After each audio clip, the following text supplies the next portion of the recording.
Bottom of the hour. Primetime continues on the Sportsnet radio and television networks. Bob McGowan, Stephen Brunt in our Toronto studios. It's a subject that we've been discussing, actually, for many months, even years.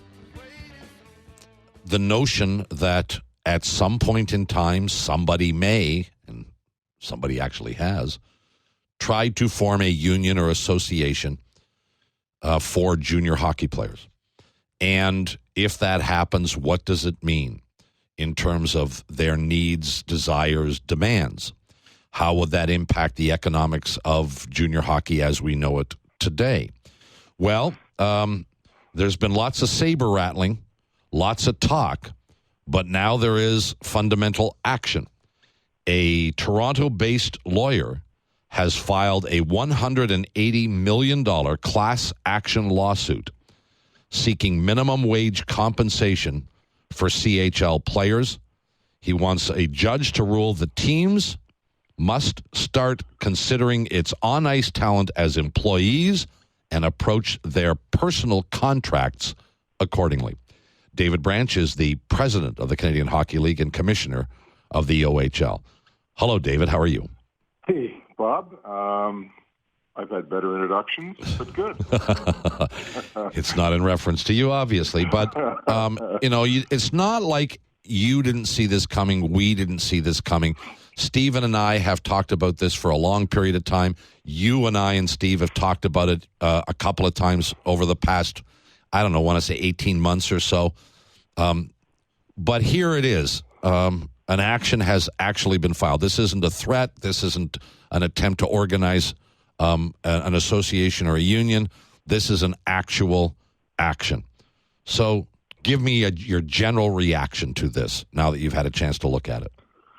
Well, we just heard about it yesterday. We've not yet been served. Certainly am aware of some of the details, Bob. But to your point, I mean, there's been a lot of saber rattling, as you say, and of course, over the last number of years, and I always point to about 10 years ago, our owners, our leagues made a conscious decision to invest in the player experience like no other league does, to provide the best player experience, invest in developing the player not only as a player but as a person. And we've had great success with that because, as we all know, there's other options out there, and we want to make our option the best, the most attractive for players and their families, quite frankly. And we hope that through this, we can actually tell our story even more to those that really don't understand the extent to which we currently provide support to our players, both on and off the ice, and help them develop. Well, Dave, but somebody listening might well say that, if you're talking about the scholarship program, which is admirable, everybody agrees with that, but that you were protecting your own interests because you're competing with U.S. college hockey to keep your players. Yeah, we're the only league that does it. And $6 million plus, Steve, is not an insignificant number. But it goes much beyond a scholarship program, I would suggest. I mean, we provide $470 a month to each player towards his expenses. We provide billet families, pay for all their meals and travel. We pay for all their schooling, books, tuition, room, and board, of course, while they play in our league. And we have a 98% graduation rate of high school because we support their academic needs and interests, which is about 30 points higher than the provincial average for young people in the same age group. We provide the Hockey Canada National Insurance Medical Dental Program. We provide every player and his family $500 annually towards a disability insurance premium. We give each player $1,000 for off-season training towards his season training costs. We provide all equipment, including sticks and skates, which in today's world is astronomical. We've invested in, because we feel it's important, in our drug education and anti-doping program. We invested in the concussion management program. We've invested in the Canadian Mental Health Program, which we announced recently. We have the best in coaching, the best in training. And as you touched on, we feel we have the best scholarship program in North America, because it's not just for university. It can be applied, of course, to college, trade schools, EMS training, police academy. You name it, and it's being used, and it's a great thing for our players. And that's the approach we've taken, is to provide these programs rather than putting, another $100, $200 in the jeans of a player each week or whatever the case may be. But that stuff, that stuff seems to me to be the cost of doing business. Skates, sticks, insurance, that kind of stuff is the cost of doing business. We had Mark Hunter on here tonight, Dave, who runs, up until today, was co-running a very, very successful operation in London. They sell, 8,000-9,000 tickets a game. And the reason they sell those tickets is because of the talent on the ice. A lot of, elite junior players, but they don't, they're charging market rates for those tickets. And they get their sticks and they get their pucks and they have a scholarship program, which is great. And it's great that you guys have cleaned up the educational thing, because it was a scandal in junior hockey for a long time. But $50 a week for those kids? That's the question a lot of people are listening to this are going to ask. Is that fair compensation given the amount of revenue that they generate? Well, if you reside in Owen Sound and Belleville and Kingston, Swift Current, Prince Albert, Bathurst, Rimouski, the list goes on and on and on. Peterborough, you name it, Sarnia. Yes. People judge us by London, which in many ways we understand. And it's good, because there's no question the Knights are a model franchise. We wish we all had 9,000 seats. We wish we all had markets 350,000 or greater, but we don't. That's the real issue here.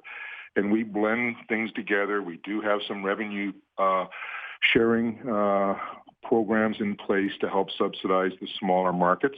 It's a challenge, but we don't cry poor, Steve. And nobody wants to hear that.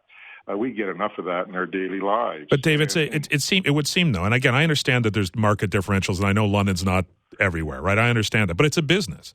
But it would seem that it's a business for everybody except the players. Well, one amateur sport isn't a business today, and that's the problem and challenge here for all of us.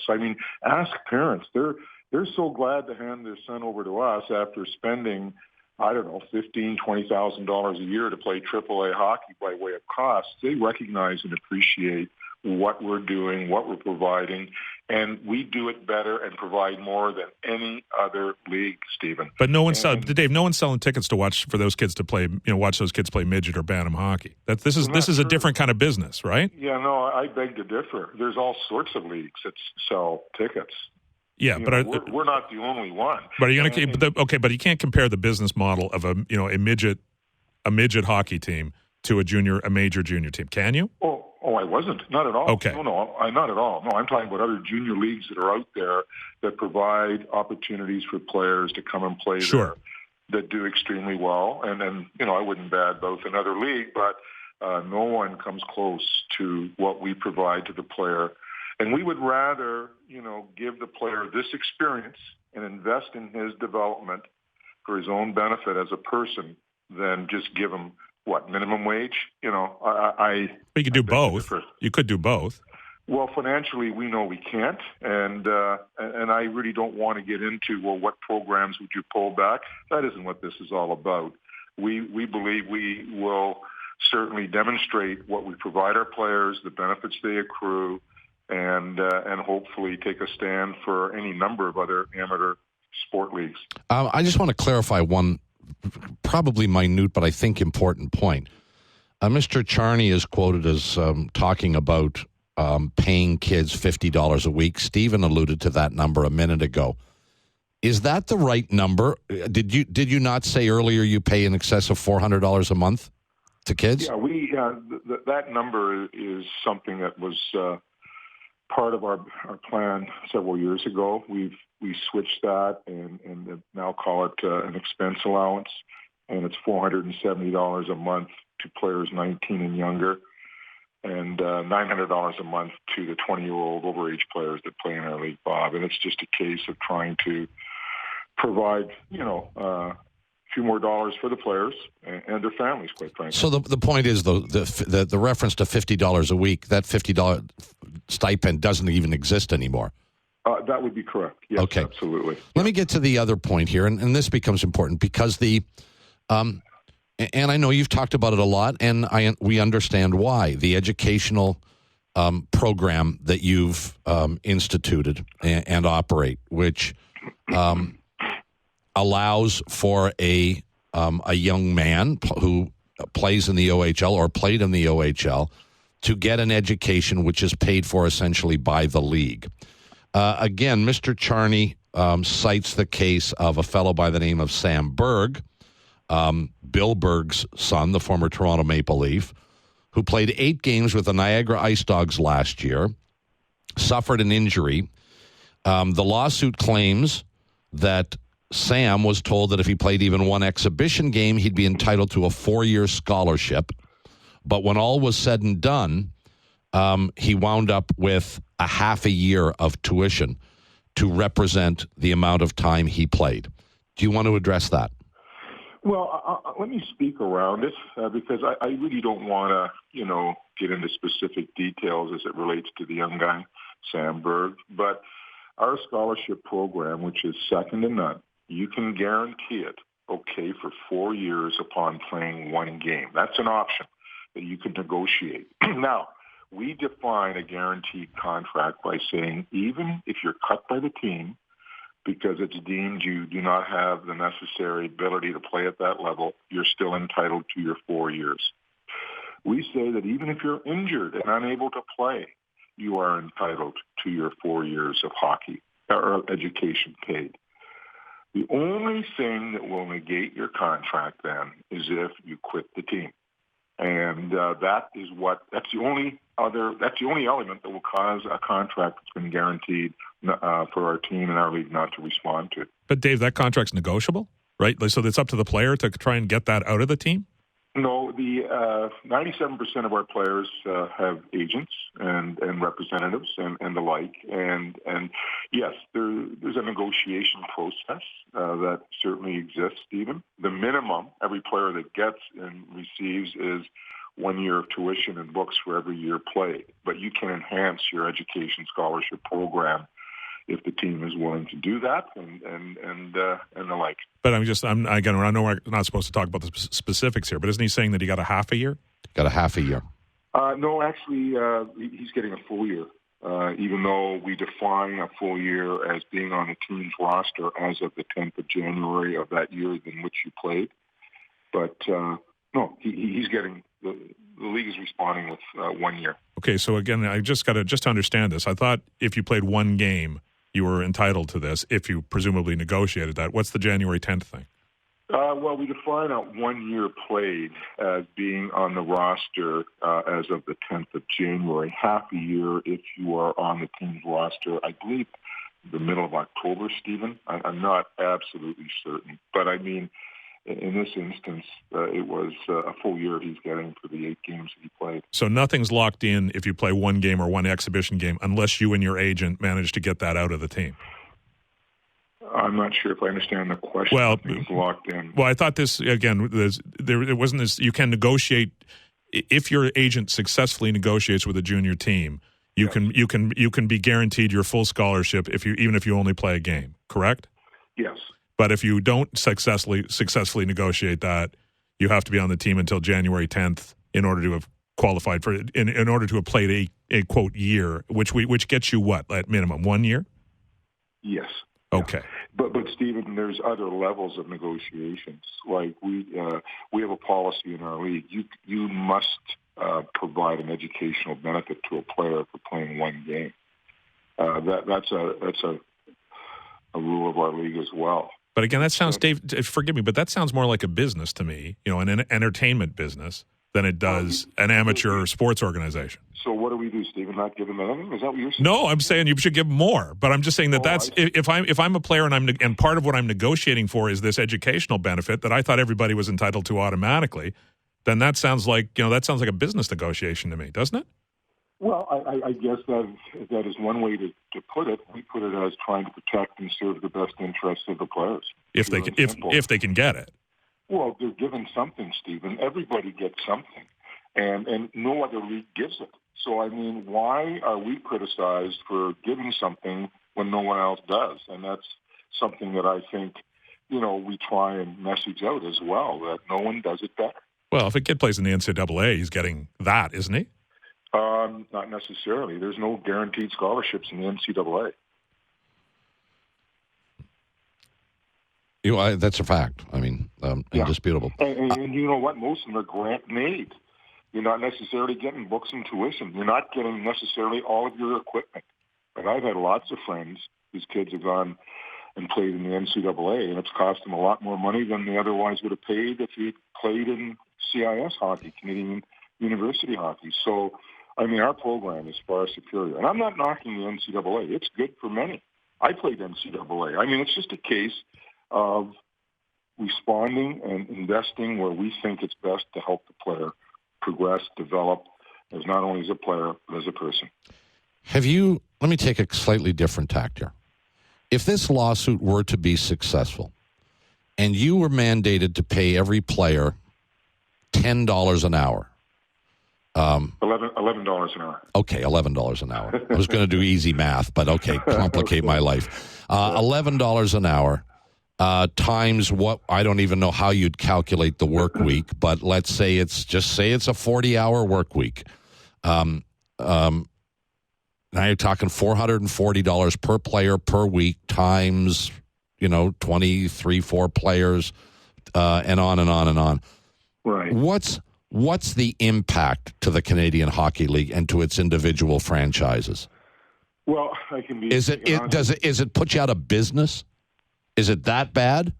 It wouldn't put us out of business, Bob, in my view. But what it would do is cause various programs we currently have in place to be altered.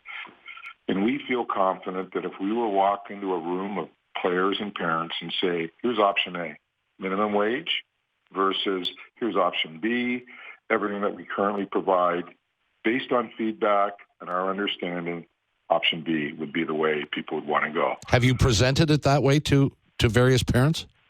You know what? We haven't, but I can tell you, Bob, it's a great question. We're going to, in fact, poll all our parents and players and ask that very question. Because, hey, we want to serve the needs and interests, and let's make sure we're doing it the right way. Could you see CHL franchises going under with the additional burden of a minimum wage program? Over and above our existing programs that we offer, I don't believe it's unreasonable for me to state absolutely that there's several of our franchises that could not financially sustain their operations. But you would. I mean, I don't want to get into that, Bob, because hey, that isn't what this is about in our mind. And if we have to readjust our business model, okay. But hopefully we don't. And this is something too that we feel we have a responsibility to other amateur sport governing bodies to vigorously defend our position, because it could have a huge impact on any number of other sports as well. And certainly have had other national sports governing bodies contact us, and they're very interested in watching us closely, and certainly will support us going forward if the need be. And not to dwell on this, but just as a point of clarity here, so that I understand where you're coming from. If this suit was to be successful and you were to have to pay minimum wage to all these kids, it at least probably, if not assuredly, would force you to cut back on many, some even all of the additional programs that are currently in place. Is that accurate? Well, you know what, Bob, to say that way, it's almost like I'm threatening, and we're threatening. I don't want to do that. That isn't what this is about. But on the other hand, yes, we'd have to adjust our business model. We just couldn't afford to provide and do what we're currently doing. And, we've done a great job, and we're going to continue to do and respond to the needs of the players to the best possible extent here. We'll watch with great interest to see where this story goes. Thank you, David, as always, for your candor. I appreciate it. Thank you, Bob. Thank you, Stephen. David Branch, president of the CHL, commissioner of the OHL. You got about 90 seconds. Yeah, it's a business model made on not paying the talent. Based on not paying the talent. If you have to pay the talent, then you obviously have to adjust your business model. But it's an entertainment business. It is, and it's a for-profit entertainment business in which the talent is not paid. The scholarship thing is lovely, although we now know you have to negotiate to get that guarantee. You're not, just by showing up, making the team, you don't get it. Mm-hmm. So it depends who you are as a player. Being drafted into the league, how much leverage you have. But the other stuff, don't tell me you're paying for the skates, or the sticks. I think you got to do that. Right. And I think it equates to me to the situation with the NCAA in many ways. Mm-hmm.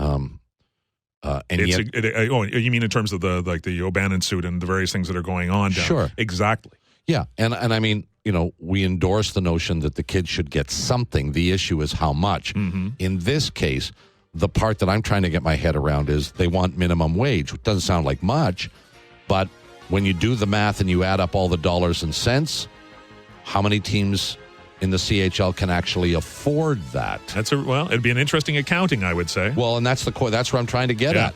Some of them certainly can.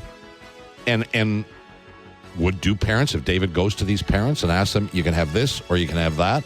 Why not both? How many are going to choose minimum wage? Well, why not both? Why not minimum wage plus the chance to go to school? Well, but that's the business may not be able to support that. Well, I guess we'd find out.